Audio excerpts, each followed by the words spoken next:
एक बार एक शिष्य अपने गुरु के साथ आश्रम में रहता था। वह शिष्य बहुत आलसी था। वह हमेशा आज का काम कल पर और कल का काम परसों पर टाल देता था। उसकी इस आदत के कारण उसका सारा काम पीछे रह जाता था और बाद में उसे पछताना पड़ता था। पढ़ाई में भी वह बाकी छात्रों से पीछे था। गुरु उसके इस स्वभाव से परिचित थे और बहुत चिंतित रहते थे। एक दिन गुरु ने सोचा कि अब समय आ गया है कि शिष्य को एक पाठ सिखाया जाए। उन्होंने एक योजना बनाई। गुरु ने शिष्य के पास जाकर उसे एक काले रंग का पत्थर दिया और कहा, बेटा, इस पत्थर को रख लो।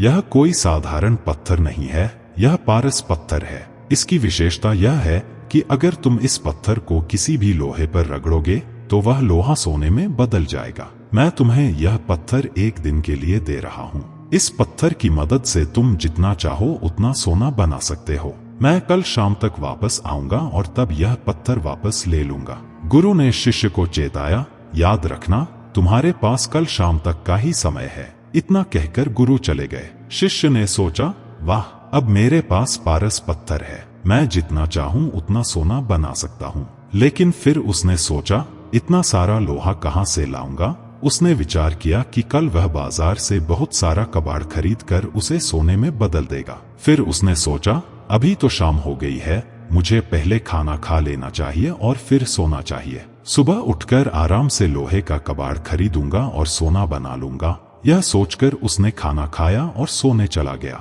अगली सुबह जब वह उठा तो उसने सोचा, अभी तो मेरे पास पूरा दिन है, पहले नाश्ता कर लेता हूँ, फिर बाजार जाकर लोहे का कबाड़ खरीद लाऊंगा और सोना बना लूंगा। नाश्ता करने के बाद उसे फिर से नींद आने लगी। उसने सोचा, गुरुजी शाम को आएंगे, तब तक मेरे पास बहुत समय है, अभी थोड़ा आराम कर लेता हूँ। वह आराम करने लेट गया और सो गया। जब उसकी आंख खुली तो सूर्यास्त होने वाला था और शाम करीब आ रही थी। उसे जल्दी से बाजार जाना था, लेकिन जैसे ही वह आश्रम से बाहर निकला उसने देखा कि गुरुजी दरवाजे पर खड़े थे।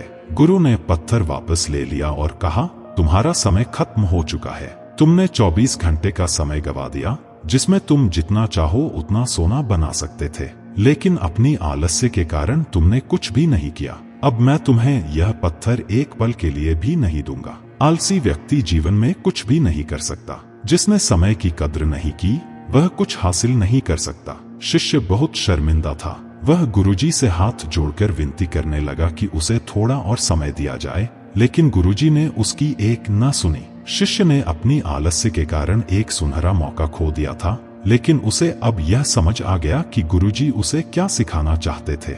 उसने गुरुजी से वादा किया कि वह अब कभी आलसी नहीं बनेगा और हमेशा समय का सही उपयोग करेगा। अगर हम अपने जीवन पर नजर डालें तो यह हमारे साथ भी कभी कभी होता है। हम आलस्य के कारण अपने काम को कल पर टाल देते हैं, लेकिन कल कभी नहीं आता। जब वह आता है तो वह आज के रूप में आता है। इसलिए अगर आपको कुछ करना है तो उसे अभी करें, क्योंकि समय कभी रुकने वाला नहीं है। समय का पहिया हमेशा चलता रहेगा। अगर हमने अपने काम को समय पर पूरा नहीं किया तो हमारी हालत भी उस आलसी शिष्य जैसी होगी जिसने समय का सही उपयोग न करने के कारण एक बड़ा अवसर खो दिया। इसलिए हमेशा याद रखें कि आप समय देकर सब कुछ प्राप्त कर सकते हैं, लेकिन सब कुछ देकर समय वापस नहीं पा सकते। इसीलिए जो काम आप आज कर सकते हैं उसे कल पर न टालें, क्योंकि आप देरी कर सकते हैं लेकिन समय कभी नहीं करेगा। आलस्य से दूरी बनाए रखें और समय का सदुपयोग करें, क्योंकि समय सबसे कीमती है।